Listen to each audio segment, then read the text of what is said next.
The meeting room. Yes, that's where everyone would be. Stanley just needed to get to the meeting room, and from then on, he would never be alone ever again.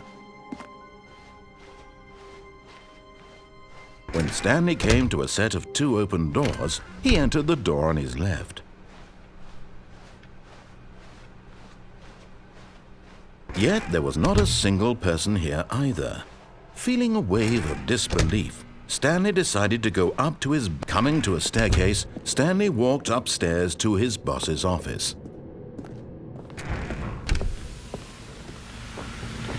Here's the door, just go.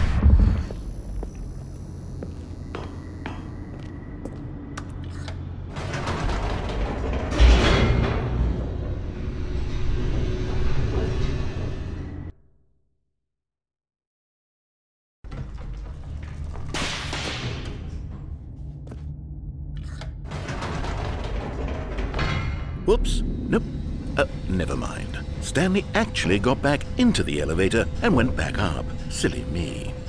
Why did Stanley do that when he knew that it would just lead back to his boss's office? Well, that's a great question. I just can't wait to find out.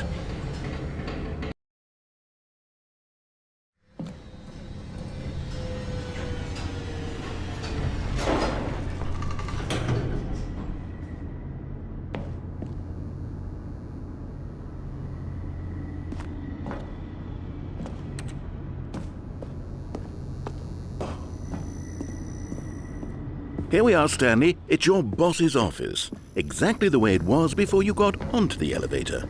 It's still just exactly what it is. What a decision you've made to come up here and look at the office again. This has fleshed out the plot of the story in new and fascinating ways I could have never anticipated. It's that keen eye for storytelling that you have, an incisive rapid fire of critical plot points, one after the other, weaving a rich tapestry of uncompromising narrative. Wow! I'm bolted to the edge of my seat.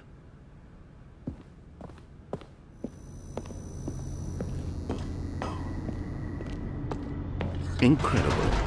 Now he's getting back into the elevator and going down again. Ladies and gentlemen, how does he keep coming up with all of this?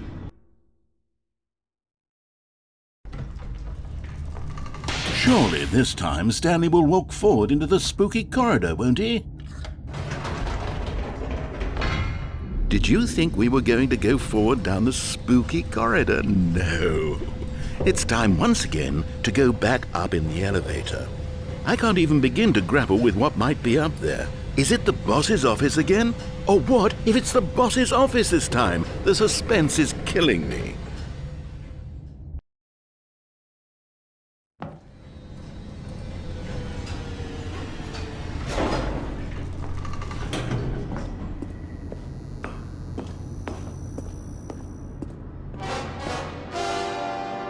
Oh my God, it's the boss's office. This absolutely changes everything for me. Give me a time out here for a minute while I process this.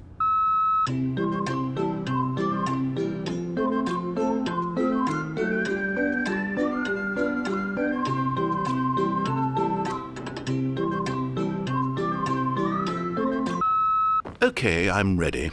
I'm prepared to embrace this stunning revelation and to move forward with... No, wait. No, I need more time to process.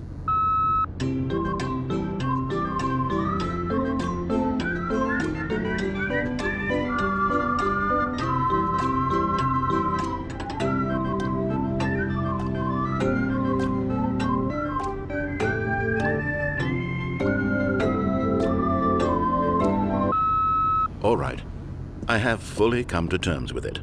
I have made space in my worldview for this astonishing new reality. Of course, going back down in the elevator. How did I not anticipate it? I mean, sure, now it's obvious, but you have to understand that 30 seconds ago, this kind of thing had never been attempted before. I had no frame of reference to even anticipate it. That's just how revelatory Stanley's decision-making is, a breath of fresh air in a landscape of storytelling that has grown stale and repetitive.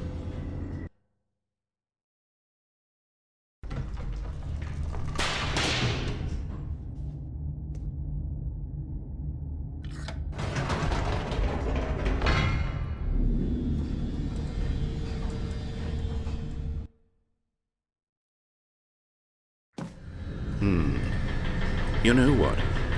I've just thought of something. Hold on, let's stop for a moment. Don't you realize? It's the anticipation, Stanley.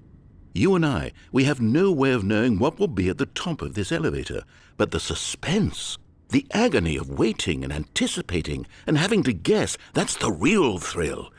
Oh, I simply don't want to let that feeling go. It's so precious, so fleeting. Why don't we take this elevator ride nice and slow? There we go. Isn't this so much more exciting? You know, Stanley, it seems like nowadays the only thing that audiences want is to be shocked as loudly and frequently as possible. They want big, explosive moments flung right in their faces from the very moment that things get started. But where's the tension? Where's the trust in the audience to build a slow and nuanced appreciation for the story, the characters? Why aren't we given time to imagine the surprises, to have to think and to anticipate, and then to marvel at the eventual reveal? This is storytelling, Stanley. What you and I are doing right now. This is the most exciting narrative to be developed in years, and it's really all because of you. You're the one who took this bold step of revisiting the exact same locations over and over. Truly, I mean it. This is unique and different. It's not like anything else out there. You see, I want stories that surprise me, Stanley. I want to have to think. I want to be engaged and not pandered to. We're being fed such unimaginative drivel all the time, and we all know it, which is why we're so starved for content that makes us feel sharp and vital and alive. That's why people like you so much, Stanley, because you're not afraid to spit in the face of tradition. You're a role model, you know? People look up to you. Which is why, oh, I didn't know when to spring this on you, but, well, I've gathered a little press conference for you so that you can talk about your work and your storytelling and your life.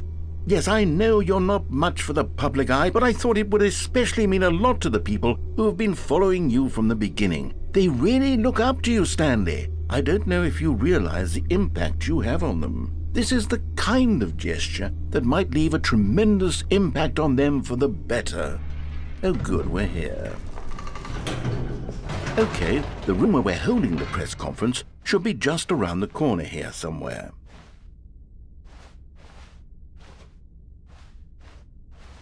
Ah, yes, here it is, just through this door. All right, are you ready? I've told them you're going to speak a little bit about the nature of surprise in storytelling and what it means to craft a truly unpredictable narrative. Oh, don't worry, you'll do great. Just be yourself and speak from the heart. I'm really proud of you, Stanley.